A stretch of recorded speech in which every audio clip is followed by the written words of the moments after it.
जय श्री माता जी।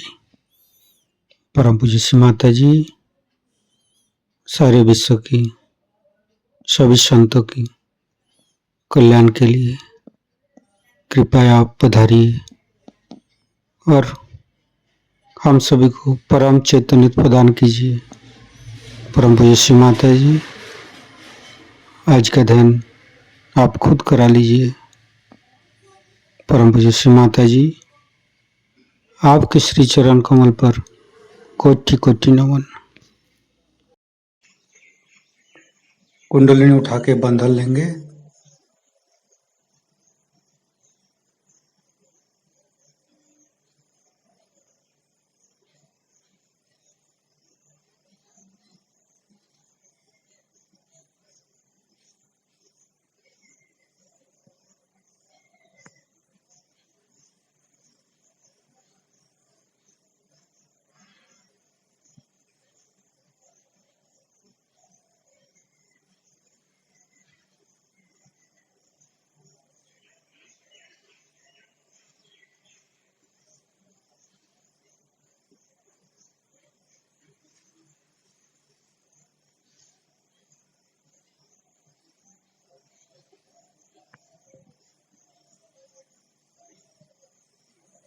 तीनों महामंत्र। ओम तमेव साक्षात् श्री महालक्ष्मी महासरस्वती महाकाली त्रिगुणात्मिका कुंडलिनी साक्षात् श्री आदिशक्ति माता जी श्री निर्मला देवे नमो नमः। ओम तमेव साक्षात् श्री कल्की साक्षात् श्री आदिशक्ति माता जी श्री निर्मला देवे नमो नमः। ओम तमेव साक्षात् श्री कल्की साक्षात् श्री सहस्रार स्वामिनी मोक्षप्रदायिनी माताजी श्री निर्मला देवे नमो नमः। गणेश मंत्र लेंगे। ओम तमेव साक्षात् श्री गणेश साक्षात् श्री आदिशक्ति माता जी श्री निर्मला देवे नमो नमः। दोनों हाथ खुला हुआ परम पूज्य श्री माता जी की बिंदी को देखते रहेंगे। मन में अच्छे अच्छे चिंता लेके आएंगे।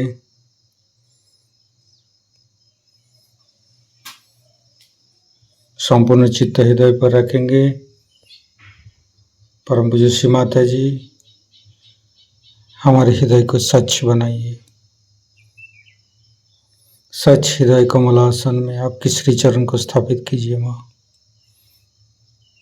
संपूर्ण चित्त हृदय पर रखेंगे। श्री माता जी की छवि को हृदय में स्थिर करेंगे। परम पूज्य श्री माता जी हम अज्ञानी हैं। हमारे अज्ञानता के बस में यदि आपकी शान के खिलाफ कोई गलती हुआ हो कृपा करके आप मुझे क्षमा कर दीजिए माँ। परम पूज्य श्री माता जी कृपा करके हमें क्षमा करके ध्यान में उतारिए माँ।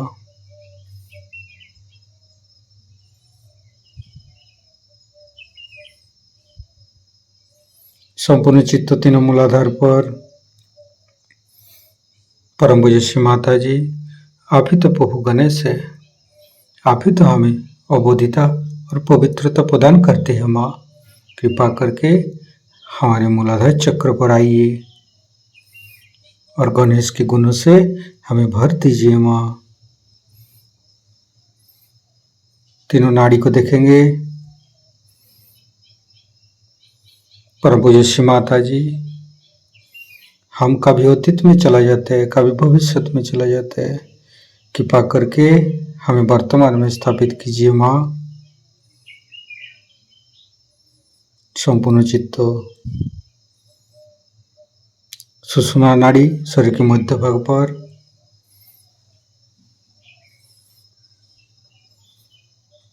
धीरे धीरे चित्त को सेंटर स्वाधिष्ठान। परम पूज्य श्री माता जी, हमारे चित्त को शांत कीजिए।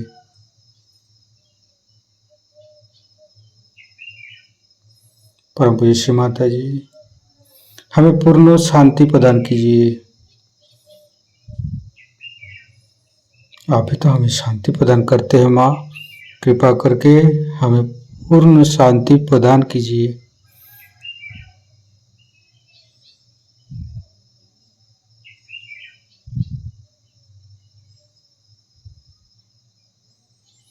फिर संपूर्ण चित्त लेप स्वाधिष्ठान। श्री माता जी, आप ही तो शुद्ध इच्छा है। कृपा करके हमारे अंदर समस्त शुद्ध इच्छा को दूर करके शुद्ध इच्छा में बदल दीजिए माँ।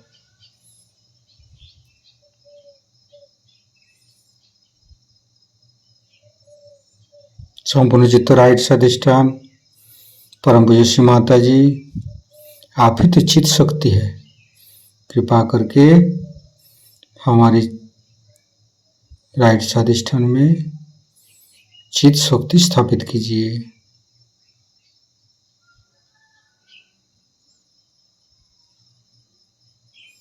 श्री माता जी, हमारे चित्त को शांत कीजिए। चित्त शक्ति मंत्र। ओम तमेव साक्षात श्री चित्त शक्ति साक्षात श्री आदि शक्ति माता जी श्री निर्मला देवी नमो नमः। परम पूज्य श्री माता जी, हमारे राइट स्वाधिष्ठान पर आप आइए। हर चंद्रमा जैसे शांत कीजिए, हिमालय जैसे शीतल बनाइए माँ। चंद्रमा का मंत्र लेंगे। ओम तमेव साक्षात श्री चंद्रमा साक्षात श्री आदि शक्ति माता जी श्री निर्मला देवी नमो नमः। हिमालय का मंत्र लेंगे। ओम तमेव साक्षात श्री हिमालय साक्षात श्री आदि शक्ति माता जी श्री निर्मला देवी नमो नमः।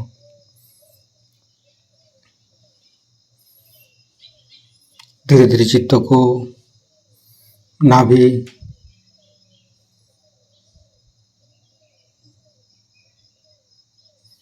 मध्य नाभि पर।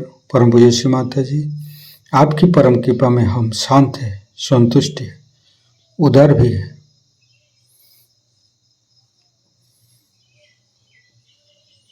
पूरा चित्त भवसागर पर, नाभि के चारों साइड पर गुरु मंत्र लेंगे। गुरुर्ब्रह्मा गुरुर्विष्णु गुरुर्देव महेश्वर गुरु साक्षात परम ब्रह्म श्री माता जी निर्मला माँ तस्मै श्री गुरवे नमः। गुरुर्ब्रह्मा गुरुर्विष्णु गुरुर्देव महेश्वर गुरु साक्षात परम ब्रह्म श्री माता जी निर्मला माँ तस्मै श्री गुरवे नमः। गुरुर्ब्रह्मा गुरुर्विष्णु गुरुर्देव महेश्वर गुरु साक्षात परम ब्रह्म श्री माता जी निर्मला माँ तस्मै श्री गुरवे नमः। धीरे धीरे चित्त को तीनों हृदय विशुद्धि, तीनों विशुद्धि को देखेंगे। फ्रंट आज्ञा। परम पूज्य श्री माता जी, जिन्होंने हमें तकलीफ दी है, हम उन सबको क्षमा करते हैं माँ। परम पूज्य श्री माता जी, आप ही तो हमें क्षमाशील बनाया। हमें जिन्होंने तकलीफ दी है, हम उन सबको क्षमा किया है माँ। कृपा करके आप भी मुझे क्षमा कर दीजिए माँ। संपूर्ण चित्त वैकाग्य पर। हे परम पिता परमेश्वर, जाने अनजाने में आपकी शान के खिलाफ कोई गलती हुआ हो तो कृपा करके आप मुझे क्षमा कर दीजिए।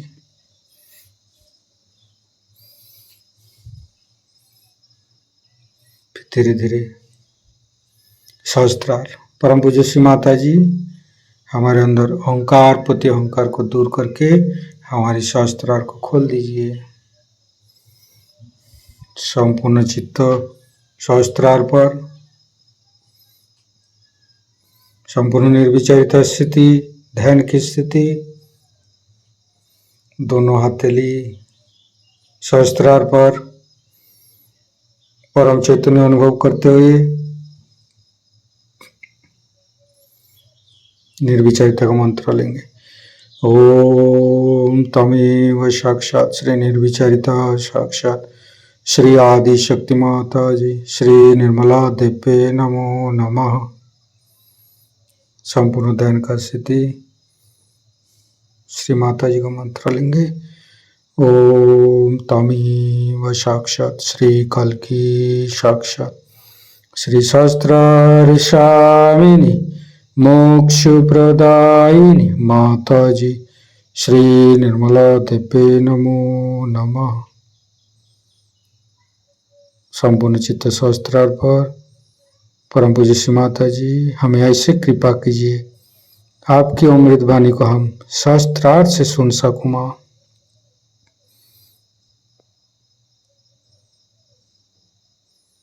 संपूर्ण चित्त सहस्त्रार पर परम पूज्य श्री माता जी का अमृत वाणी हम सहस्त्रार से ग्रहण करेंगे।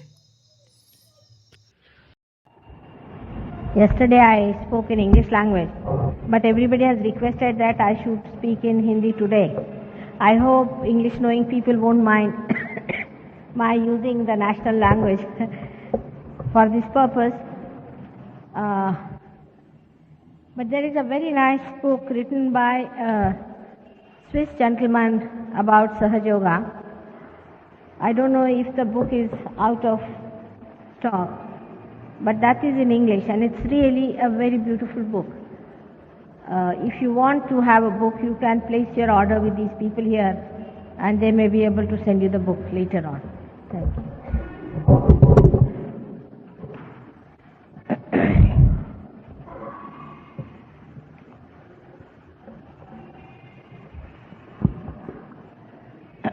कल आपको प्रस्तावना में मैंने बताया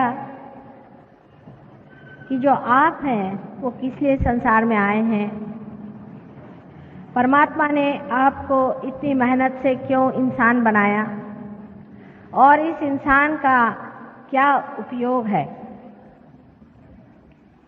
इसके लिए परमात्मा ने हमारे अंदर जो जो व्यवस्था की है वो अतीव सुंदर है और बड़ी मेहनत लेकर के ये व्यवस्था की गई और सारी तैयारियां अंदर जुट गई थी। लेकिन जिस वक्त मनुष्य को स्वतंत्रता दी गई, जब मनुष्य ने अपनी गर्दन ऊपर उठाई और जो पूर्ण मानव हो गया, तो उसने अपने स्वतंत्रता को भी पा लिया था। उसके अंदर जो दोनों शक्तियां जिसके बारे में मैंने कल बताया था, ईड़ा और पिंगला की शक्ति, ईड़ा जिससे कि हमारा अस्तित्व एग्जिस्टेंस बनता है और पिंगला के जिससे हम सृजन करते हैं, क्रिएटिव होते हैं, ये दोनों ही शक्तियां कार्यान्वित होने के कारण हमारे अंदर मन और बुद्धि या मन और अहंकार नाम की दो संस्थाएं तैयार हो गई। ये संस्थाएं आप अगर देखें तो सर में दो बलून के जैसे हैं, जो कि आपको यहाँ दिखाई देंगी कि सर में दो बलून के जैसे हमारे अंदर बन गई, जिसे अंग्रेजी में ईगो और सुपर ईगो कहा जाता है। ये दोनों संस्थाएं जा करके जब सर में बिल्कुल बीचों बीच जाके आपस में भिड़ गई, तो वहां पे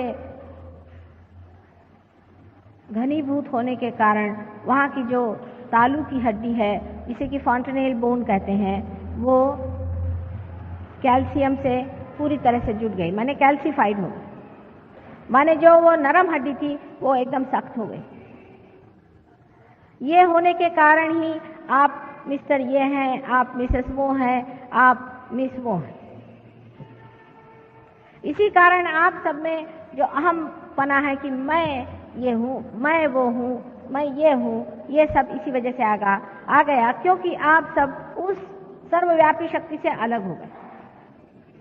इससे पहले जो कुछ भी आपकी उत्क्रांति हुई, माने आप एक कार्बन एटम से लेकर के इंसान होने तक जो भी आपकी उत्क्रांति हुई, जो भी आपका इवोल्यूशन हुआ है, वो अपने आप होते रहा और वो आपके सतर्कता में नहीं हुआ, आपके कॉन्शियस माइंड में नहीं हुआ। मैं बीच बीच में अंग्रेजी शब्द इस्तेमाल करूंगी तो जिनको बहुत अच्छे से हिंदी नहीं भी आती वो भी समझ पाएंगे। कॉन्शियस माइंड में माने आपके सतर्क चित्त में ये बात नहीं आई कि आप किस तरह से अमीबा से इंसान बने। यह आपने जाना नहीं, यह अनजाने में ही होता रहा। लेकिन इसके आगे का जो उत्क्रांति का पद है, इसके बाद जो आपको पाने का है, वो आपको जानना जरूरी था। अगर आप न जानते तो न तो आप परमात्मा को जानते, न उसकी मेहनत को जानते, न ही उसकी शक्ति को जानते, न ही उस शक्ति को आप कार्यान्वित कर पाते। इस दशा में जब आ गए, इस विशेष दशा में, इस प्रौढ़ावस्था में, इस मैच्योरिटी में जब आप आ गए, तभी आपको वो पद मिलने वाला है जिसे आप अपनी सतर्कता में जानेंगे, अपनी कॉन्शियस माइंड से जानेंगे। आप इसको जानिएगा कि हम कुछ और हो गए, हमारे अंदर कुछ बदल आ गया और इसीलिए स्वतंत्रता आपको दी गई। ये स्वतंत्रता इसलिए दी गई, जैसे कि एक बच्चे को पहले आप गणित में सिखाते हैं कि 2 और 2 4 है, उसके बाद उसको एक सवाल आप दे देते हैं, उसको कहते हैं कि इस सवाल का आप जवाब ढूंढ के निकालिए। ये सवाल आपको हमने दिया है, ये प्रश्न हमने आपके सामने रखा है, इस प्रश्न का हल आप निकालिए। इसी प्रकार परमात्मा ने आपको इसलिए स्वतंत्रता दी कि जीवन का प्रश्न जो है उसे आप अपनी बुद्धि से ही साधें। सब मनुष्य में बुद्धि होती है। बुद्धि में जब तक सुबुद्धि नहीं होती, विजडम नहीं होती है, तब वो बुद्धि किसी काम की नहीं। सुबुद्धि भी मनुष्य में होती है, जन्मता ही उसमें सुबुद्धि भी होती है, लेकिन मनुष्य अपनी स्वतंत्रता में इसे खो बैठता है। सुबुद्धि आपके अंदर होती है और सुबुद्धि से जब आप किसी चीज में, अपनी स्वतंत्रता में किसी चीज को आप खोजते हैं, जब आप स्वतंत्रता में इसको खोजते हैं, तब सुबुद्धि होने पर आप बराबर बीचों बीच मार्ग में रहते हैं, जिसे कि हम सुषुम्ना का पथ कहते हैं, जिसे पैरासिम्पैथेटिक नर्वस सिस्टम का मैनिफेस्टेशन होता है। अब जो लोग इस सुबुद्धि से अपरिचित हैं, या जिन्होंने उसको तिलांजलि दे दी, इस विजडम से पार हो गए, वो एक तो राइट हैंड साइड की तरफ बहुत जाते हैं या लेफ्ट हैंड साइड की तरफ बहुत जाते हैं। अब इस लेफ्ट हैंड की ओर हमारा अतीत है, हमारा अतीत, हमारा पास्ट लेफ्ट हैंड की तरफ में। जो कुछ हमने आज तक किया है वो सब हमारे लेफ्ट में है, हमारी ईड़ा नाड़ी में पूरा की पूरा स्थित है। इसी से जो संस्था बनती है, जिसे कि हम मन कहते हैं या सुपर ईगो कहते हैं। आपने बहुत बार सुना हो, लोग कहेंगे मेरा मन नहीं चाहता ना। ये मन है क्या? ये मन आप नहीं है, ये मन है। लोग कहते हैं भाई मेरा मन नहीं चाहता है करने को। ये आपके बचपन से बैठे हुए संस्कार, बचपन से बैठे हुए दिमागी जमा खर्च और पूर्व जन्म के भी बैठे हुए जितने भी आपके अनुभव हैं, सारे ही आपके लेफ्ट साइड में बैठे हो। अच्छे बुरे सब तरह के आपके लेफ्ट हैंड साइड में बैठे, और आपके राइट हैंड साइड में आपका भविष्य है। राइट हैंड साइड में आप जो सोचते हैं आगे का, ये करने का है, प्लानिंग करने का है, ऐसा करने का है, वहां जाने का है, इसे मिलने का है, ये सारा कुछ आपके राइट हैंड साइड में होता है। उसी प्रकार हमारे शरीर की चिंता करना कि हमारा शरीर कैसा ठीक रहेगा और इस शरीर में ये तकलीफ है, और किसी आने वाले मृत्यु से डरना आदि सब राइट हैंड साइड में हो जाता है। पर सुषुम्ना जो बीच का स्थान है वो है आपका प्रेजेंट। माने वर्तमान, प्रेजेंट। अब मैं आपसे कहूं कि आप इस वक्त रुक जाएं, इसी वक्त यहां पर आप रुक जाएं, तो हो नहीं सकता। रियलाइज सोल्स को होगा, बाकी नहीं रुक सकते, क्योंकि एक विचार उठता है फिर वो खत्म हो जाता है। आप उसका उठना देखते हैं, उसका गिरना नहीं देख सकते। दूसरा विचार उठता है, वो भी गिर जाता है। इन दोनों के बीच में जो जगह है वो विलंब है, वही प्रेजेंट है। जो उठा विचार और गिर गया वो तो अतीत में चला गया, वो तो पास्ट में चला गया, और जो विचार आने वाला है वो सामने के लिए बना हुआ है, वो आपके भविष्य में, फ्यूचर में चला गया।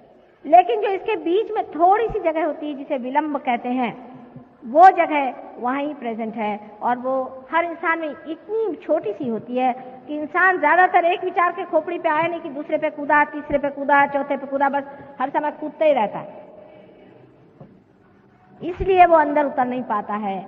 और यही चीज जब कुंडलिनी ऊपर चढ़ती है तो ये दोनों ही मन और अहंकार को ऐसे नीचे निचोड़ लेती है कि ये दोनों ही चीजें एकदम से जैसे कोई गुब्बारे में से हवा निकल जाए ऐसे सिकुड़ जाती हैं, और उसके कारण हमारा विलंब स्थापित होता है। इसलिए हम निर्विचार हो सकते हैं। कल जो लोग यहाँ पर पार हुए हैं, जिनके हाथ से ठंडी ठंडी हवा आने लग गई थी, वो निर्विचार हो गए। लेकिन हम लोग इस निर्विचारिता में रुक नहीं पाते, क्योंकि हमारी आदतें पहले से लगी हुई हैं, हमारे तौर तरीके पुराने सालों के चल रहे हैं, उससे हम अपने को छोड़ नहीं पाते। नई दुनिया में आकर के भी हम अपनी पुरानी दुनिया से अब भी पूरी तरह से रिश्ता नहीं तोड़ पाते हैं। हालांकि रिश्ता टूट गया है, लेकिन दिमाग में अभी बैठा है। जैसे कि समझ लीजिए एक आदमी शहर में रहने वाला है, और वो जब गांव में जाता है तो जैसे शहर में मोटर चलाता है वैसे ही गांव में चलाने लगता है। फिर उसे बताया जाता, बाबा यहाँ का रास्ता खराब है, इस तरह से मोटर मत चलाओ, यहाँ तो सत्यानाश हो जाए, तुमको तो खूब गोल घुमा के चलाना पड़ेगा। तो भी वो भूल जाता है, उसकी आदत पड़ी हुई है दिमाग की। इसीलिए दिमागी जो आदतें हैं वो आप पे काम करती हैं। इसलिए मैंने आपसे कल कहा था कि जब आप पार भी हो गए तो भी आपको चाहिए कि आप सहयोग के लिए जरूर थोड़ा सा टाइम निकालें, जिससे आपकी निर्विचारिता स्थापित हो जाए। पहले तो विलंब का स्थापन करना होता है। अब जब यह आपका विलंब स्थापित होता है, यही वो जगह है जहां से परमात्मा का साम्राज्य शुरू होता है। जैसे कि आप सोचिए कि चक्की का मुंह, चक्की के मुंह में जब तक आप दाना नहीं देंगे वो पिसके नहीं निकलने वाला, ऊपर में आप डालिएगा इधर उधर फैल जाएगा। इसी तरह निर्विचारिता समझ लीजिए परमात्मा के साम्राज्य का मुख है, उसमें आप डाल दीजिए तो सारा ही कार्य हो करके, उसका जैसा प्रोसेसिंग हो करके आपको तैयार काम मिलेगा। यानी इतनी प्रचंड शक्ति है परमात्मा की। क्या आपको कोई प्रश्न है? अभी यहाँ पर एक साहब आए हुए हैं, वो मॉरिशस के रहने वाले हैं, बहुत बड़े साइंटिस्ट हैं, और उन्होंने डॉक्टरेट की, बहुत सालों से मेहनत करते रहे। उनकी डॉक्टरेट किसी तरह से पास नहीं कर रहे थे, और विषय उन्होंने बड़ा सुंदर लिया था कि शराब का क्या असर होता है हमारे ऊपर। उसमें सहयोग के दृष्टि से भी बहुत विचार विनिमय हुआ। लेकिन उनका माँ मैं तो हार गया इन लोगों से, ये तो मेरा देखते भी नहीं। मैंने कहा अच्छा तुम्हारा थीसिस तुम लेके आ जाओ। तो लेके आए, मैंने उसे पढ़ा वढ़ा कुछ नहीं। मैंने कहा भाई अभी इसका तो टाइम नहीं है। बस मैंने उसे उठा करके और उस चक्की के मुंह में दे दिया, और आपको आश्चर्य होगा दूसरे दिन वो डॉक्टर हो गए। दूसरे ही दिन, एक शब्द भी इसमें से झूठा नहीं। उस चक्की के मुंह में डालने का एक प्रयास शुरू हो जाना चाहिए। करते करते वही फिर आदत हो जाती। फिर हम कहते हैं अच्छा भगवान पे छोड़ दो। आप कितना भी कार्य कर लीजिए, लेकिन अगर वो परमात्मा पे छोड़ा नहीं है तो उसका फल पता नहीं कहां से जाके क्या निकला है। जब आप विचारों के चक्करों में घूमते हैं तब आप कार्यान्वित रहते हैं। अब इसी वजह से मनुष्य ने जब अपनी स्वतंत्रता पाली तो उसने दो काम शुरू किए। शुरू में तो उसने ये कहना शुरू कर दिया कि ये नहीं करो, वो नहीं करो, यहाँ नहीं जाओ, वहां नहीं जाओ। खासकर वेस्टर्न देशों में बहुत ज्यादा डिसिप्लिन करो। अगर सवेरे जाना है तो ग्रे रंग का सूट पहनो, रात को जाना तो काले रंग का पहनो। शराब पीना है तो इस बोतल से पियो, फलाने का एक, उसका एक, अलग से एक ग्लास लाओ, उसके ऐसे कांटे चम्मच रखो, इसके साथ में ये कपड़ा पहनना चाहिए। मार खोपड़ी खा लिया अपनी, उसका कोई अंत है? पागल जैसे लग गए। हर एक चीज का उन्होंने ऐसा तरीका बनाया कि आदमी पगला जाए, खाना न खाना हुआ एक आफत हो गई। चीज है तो उसके लिए प्लेटर अलग लाओ, फलाने के लिए अलग लाओ। अपने देश में भी ऐसे रिचुअलिज्म बहुत हो गए, यानी परमात्मा की प्रार्थना करना, परमात्मा को अपने को समर्पित करना, ये छोड़ के उसके दुनिया भर के रिचुअलिज्म हमने निकाले। और उसमें इतनी बेवकूफियां हमारे देश में भी हमने की है कि जिसकी कोई हद नहीं।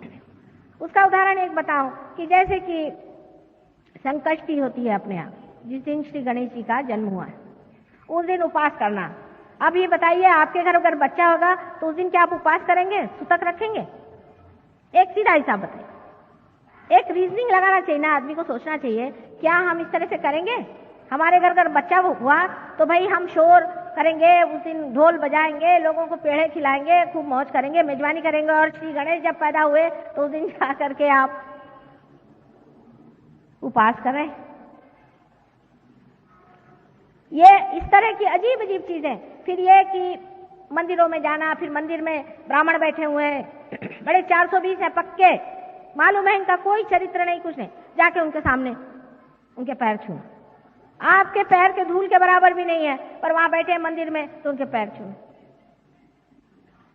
फिर वो तीला लगाना और सवेरे 4 बजे उठ करके सबको परेशान करना, चीखना, चिल्लाना, धर्म के नाम पे हर तरह की परेशानी डालना। हर एक धर्म में, कौन सा धर्म ऐसा नहीं जिसमें तमाशे नहीं किए? जैन धर्म लो तो भगवान ने बचा रखे। जैन धर्म में जो जो तमाशे इन्होंने किए हैं भगवान ने बचा रखे। एक बड़े भारी जैनी मुनि मेरे पास आए, मैंने कहा भाई ये क्या कर रहे हो तुम लोग? कि उसके चंवर के हिलाने के पैसे दो और उसके पीछे में वो मूर्ति के पीछे में खड़े होने के पैसे दो, उसके पैसे दो, उसके पैसे दो। ये कोई तरीका है?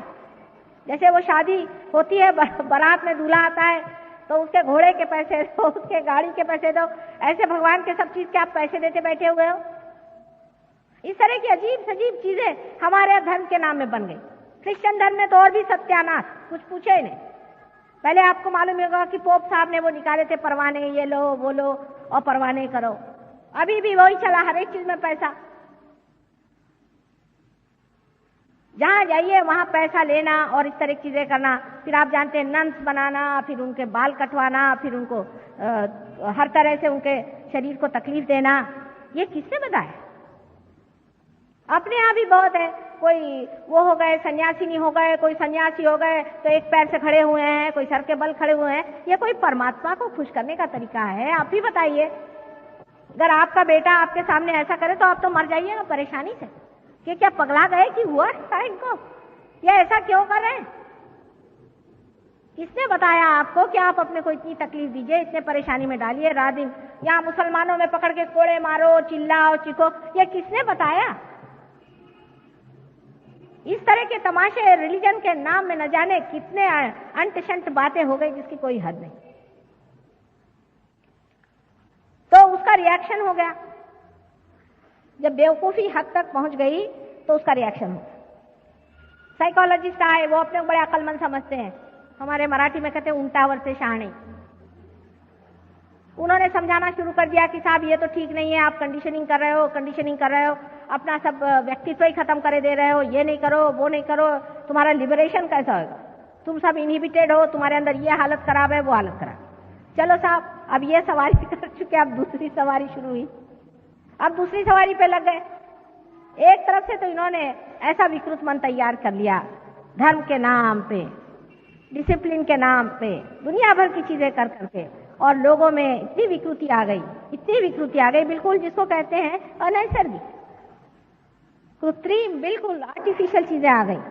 और दूसरी साइड में इन्होंने जो शुरू कर दिया कि साहब कुछ नहीं, किसी परवाह नहीं, भगवान नाम की चीज नहीं है, कोई नहीं, हमको कोई मतलब नहीं। 12 साल का बच्चा हो गया तो माँ बाप से कोई मतलब नहीं, माँ बाप भी छोटा बच्चा पैदा हो गया उसको दूसरे कमरे में डाल देंगे। औरतें फ्री हो गई, आदमी फ्री हो गया। भाई फ्री क्या हो रहे हो, किससे हो रहे हो? आप एक शरीर के अंग प्रत्यंग हैं, आप फ्री कैसे होंगे? जैसे मेरी उंगली इसमें से छटक के कह दे कि मैं फ्री हो गई, तो इसका क्या अर्थ निकलता है? ऐसे उंगली का जो मरी हुई उंगली है। फ्री तो आप तब होंगे जब उसको जानिएगा जिसके अंदर आप बसे होंगे, उस शक्ति को जानिएगा जिससे आप प्लावित। तो हुआ क्या कि पहले तो आपने अपने को धर्म के नाम पे सर्वनाश कर लिया, और अब दूसरे तरफ शुरू हुआ धर्म के नाम पे सर्वनाश करो। अंधाधर्म इतना मूर्खता से पाला गया, उसके बाद इस तरह की महामूर्खता दूसरी तरफ शुरू हुई कि भगवान है नहीं। इससे जो असल में थे लोग, उनका ही नाम बदनाम हो गया। माने लोग कहते हैं ईसा मसीह भी नहीं थे, और ईसा मसीह थे तो वो ठीक आदमी नहीं थे। माने क्या कोई हद होती है? आप उनके पांव के धूल के बराबर नहीं है, आप उनको कैसे जज कर सकते? लेकिन कौन बात करे, क्योंकि ये तो अहंकार के घोड़े पे चढ़ बैठे। आपने देखा होगा कि जब आदमी में अहंकार चढ़ जाता है तो उसकी खोपड़ी खराब हो जाती है। एक कहानी है कि कुछ देहाती लोग एक मिनिस्टर साहब से मिलने गए, तो उनके पीए साहब मारे अपनी शान बगा रहे थे। तो बेचारे देहाती को समझ में आया, उन्होंने कहा कि साहब आप क्यों इतने बिगड़ रहे हैं? कहना आपको पता नहीं मैं पिए हूँ? कहना हमको पहले पता देते आप कि आप पिए हुए हैं तो हम आपके सामने नहीं आते। तो जिसके ईगो चढ़ जाता है वो पिए हुए आदमी जैसा था, उसको समझ में नहीं आता है। उसके पास अगर सत्ता हो गई तो उसको तो ऐसा लगता है कि वो घोड़े से भी जल्दी चल रहा है। घोड़ा तो पीछे रहेगा, या ऊपर ही दौड़ते रहता है बिगाड़ घोड़े के। अजीब पागलपन के नमूने आप लोगों ने देखे होंगे, मुझे बताने की जरूरत नहीं। कोई आदमी फोन पे बात करता है तो फौरन पता हो जाता है कि कहाँ की चिड़िया है ये। बात के ढंग में, बातचीत में, हर एक चीज में उसके अंदर अहंकार ऐसा जोर मारता है कि उसको पता ही नहीं चलता। आप लोगों के अहंकार में अभी तक उतनी वो नहीं आई है चुस्ती जितनी हमने वेस्ट के लोगों में देखी। उनका तो अहंकार ऐसा उन पे जमा बैठा हुआ है कि वहां का एक साधारण मजदूर भी इस तरह से बात करता है कि लगता है ये कौन से पागल खाने से चला है भाई। वहां तो नम्रता नाम की चीज किसी को मालूम नहीं। सुबह से शाम गाली गलौज के सिवा बात ही नहीं करते। कम से कम अपने देश में सभ्यता है, कम से कम बोलने में लोग सभ्यता से बात करते हैं। नसीब है मैं मराठी में हिंदी में बोल रही हूँ, ये लोग सुनेंगे नहीं। हालांकि वो खुद ही कहते हैं, मुझसे कहते हैं माँ हमारे अंदर कलोसल ईगो आ गया है, हम कहीं नेपोलियन तो नहीं थे पहले जन्म में। इसलिए समझ लेना चाहिए कि एक तरफ तो हम बहते बहते चले गए एक साइड में अंधश्रद्धा में, और दूसरी तरफ हम बहते बहते चले गए अहंकार। दोनों भी चीजें असलियत से दूर है। हर एक चीज का जो इसेंस होता है, जो तत्व होता है, बीचों बीच होता है। हमारी भी पीठ की रीढ़ की हड्डी बीचों बीच रहना, मध्यगा, उसी में शक्ति होती है। क्या हमारा हाथ भी टूट जाए तो फर्क नहीं पड़ेगा, लेकिन हमारी रीढ़ की हड्डी टूट जाए तो हम जी भी नहीं सकते। इसीलिए जो इंसान एक्सट्रीम्स पे चलते हैं, अब पैसे के लिए भागना शुरू हुआ तो पैसों के लिए भाग रहे। अरे भाई उसकी भी कोई हद होती है या क्या? आखिर तुम्हें क्या खरीदना है? क्या हेलीकॉप्टर खरीदना है? पैसे के पीछे भागेंगे तो इस हद तक कि देश भी बेच दो, कोई हद नहीं। पैसा है ना, पैसे की इज्जत होती। और कोई पैसे की इज्जत नहीं होती। सब लोग जानते हैं कि एक कोई भी ऐसा आदमी हो जो इस तरह का है, वो सिर्फ मुंह देखी इज्जत करता है इंसान। जैसे ही उसकी पीठ फिरती है, कहते देखा ये ब्लैक मार्केटियर जा रहा है, ये महा चोर है, परसों जेल से छूटा है। जो आदमी पैसे की इज्जत करता है वो वहीं तक सीमित है। आपके अंदर उन्हीं चीज की तो वो इज्जत नहीं कर रहा, आपकी तो बाहरी चीज की इज्जत हो रही है। आपका अंदर क्या है? आप में अपनी अगर प्रतिष्ठा है, आप में अपना अगर सेल्फ रिस्पेक्ट है, तो आप क्यों अपने को पैसे के पीछे में बेच रहे हैं? आप मनुष्य हैं, मानव हैं, बहुत ऊंची चीज है। पैसा तो ठोकर पे चलता है, धूल है पैसा। पैसे से मिलने क्या वाला? और ये पैसा इसीलिए आपसे झेलता भी नहीं। आपके पास 100 रुपया आ जाए तो ठीक है कहना, पर कहीं 200 आ गए तो गए आप गुत्ते पर। गुत्ते पर नहीं गए तो और कुछ धंधे शुरू कर दिए आपने। ज्यादा पैसा आदमी को झेलता ही नहीं। कभी मैंने सुना नहीं कि कोई आदमी को ज्यादा रुपया मिल गया तो वो जाकर फौरन ये सोचता है कि इससे मैं चलो जा करके कोई बड़ा ही शुभ काम करूं, या किसी गरीब के घर में जा करके उसकी लड़की है या बच्चा है उसका कुछ देखभाल करूं। बहुत कम। ऐसे भी जो लोग करते हैं वो मतलब उनके पास लाखों रुपया का उसमें से एक पाई निकाल करके वो देंगे और कहेंगे मेरा नाम आप छापिएगा जरूर। मेरे पास ऐसे रोज आते हैं कि हम आपके आश्रम के लिए रुपया देंगे पर आप हमारे बाप का नाम वहां लिख दीजिएगा। मैंने कहा मैं क्या लिखूंगी आपके बाप का नाम? लोग पूछेंगे कि इसकी स्पिरिचुअल वैल्यू क्या थी इस आदमी की। आपकी स्पिरिचुअल वैल्यू क्या है उसे देखना चाहिए। आपका आत्मिक तत्व कहाँ तक जागृत हुआ है वो महत्वपूर्ण बात है। जब आप अपने आत्मिक तत्व पे आते हैं तब आप इस तरह से पागल जैसे पैसों के पीछे भागते नहीं। और आप जानते हैं कि पैसा कभी भी समाधान नहीं दे सकता। ये तो इकोनॉमिक्स में लिखी हुई बात है। ये तो इकोनॉमिक्स में लिखी हुई बात है कि पैसा आपको समाधान नहीं दे सकता। You please be seated, because even if I am not speaking in English, you expose yourself to me. Just sit down like this. Doesn't matter. You see, so many people listened to me in English yesterday patiently because they realize it is the exposure to mother is important and not what she speaks. This intellect where you are hearing is of no use in Sahaja. Alright, you just put your hands like this and don't get disturbed. You can hear me through your heart.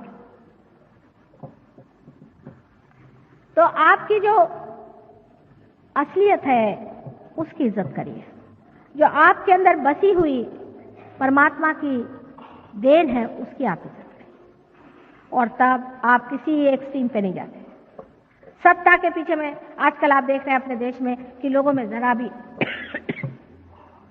किसी भी प्रकार की stability नजर नहीं आती, क्योंकि उनमें अपने में उनको विश्वास नहीं रह गया। उनको यही नहीं समझ में आ रहा है कि क्या करें, बौखला गए। उनका बेस ही कोई नहीं रह गया, कोई उनके तत्व नहीं रह गए, क्योंकि वो तत्व से बहुत दूर चले गए हैं। और उस तत्व के दूर जाने के लिए उनको कोई भी घबराहट नहीं होती, क्योंकि उनका अहंकार उससे पूरा होता है। इसका फायदा बहुत लोग उठाते हैं। इस तरह के जो लोग डामाडोल होते हैं उनका बहुत लोग फायदा उठाते हैं। अब आप कहिएगा कि माता जी आजकल तो सभी लोग इसी प्रकार के अपने देश में हो गए हैं, सबका जो है वो अहंकार इतना बढ़ गया है कि लोग किसी भी तत्व में विश्वास नहीं करते। नहीं करेंगे तो भुगतेंगे। जो मनुष्य अपने तत्व में विश्वास नहीं करता वो भुगतेगा। हर एक ने भोगा है और जो नहीं करेंगे वो सब भोगेंगे। हिटलर अपने को समझता था कि वो दुनिया को नचा देगा। उस जमाने में तो उसको ऐसा लगता था कि वो जो करे सो कायदा। उसका उन्होंने तो भोगा ही, उनके सारे देश ने भोगा और आज तक भोग रहे।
ज्ञानदायिनी श्रीमाताजी, ज्ञानदायिनी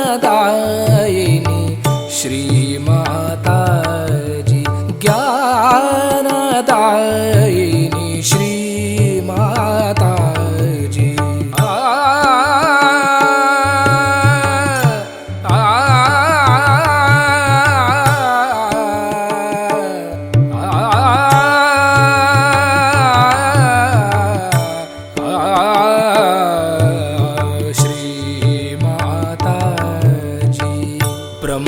स्वरूपिणी मात सरस्वती, ब्रह्मस्वरूपिणी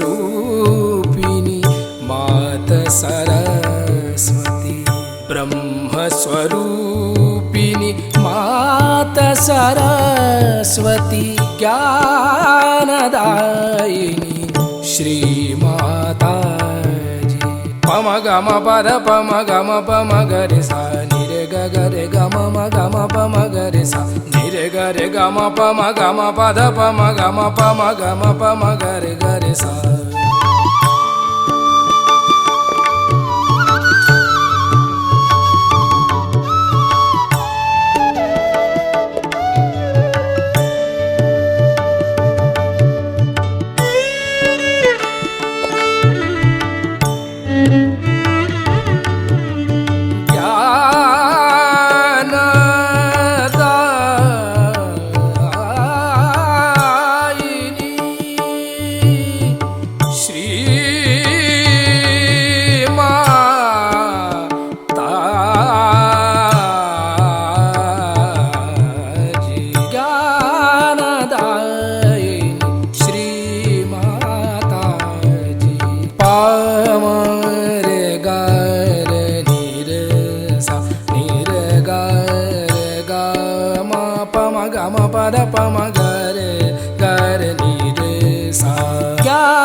कावर तो निर्मल विद्या कावर तो चित्त सदा चरणों में रखना, चित्त सदा चरणों में रखना, चित्त सदा चरणों में रखना। ज्ञानदायिनी श्री माता जी, ज्ञानदायिनी श्री माता जी, ज्ञानदायिनी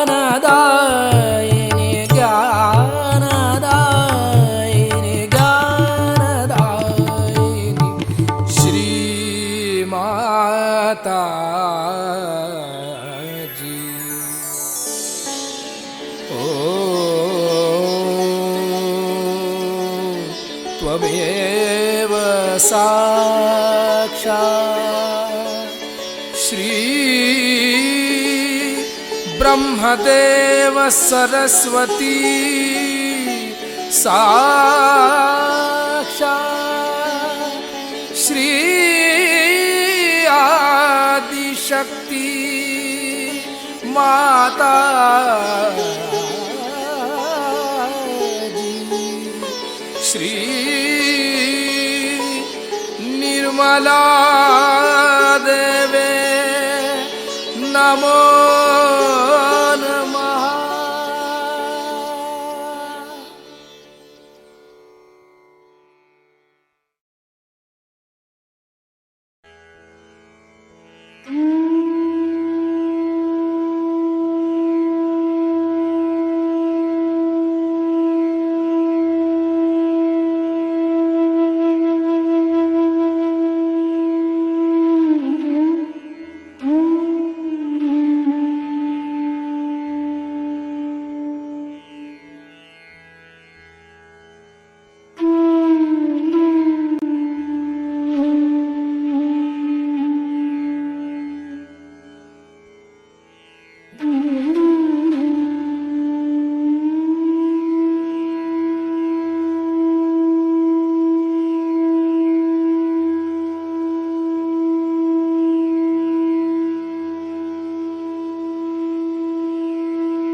इस ध्यान का स्थिति पर परम चैतन्य अनुभव करते रहेंगे। हे आदिशक्ति माँ, ऐसे हमें निर्विचारिता और ध्यान का स्थिति प्रदान करते रहिए माँ, और हमारे साथ छत्र छाया बन के रहिए माँ। परम पूज्य श्री माता जी, आज का ध्यान का स्थिति निर्विचार की स्थिति के लिए आपको माँ कोटि कोटि नमन। कुंडली उठाकर बंधन लेंगे।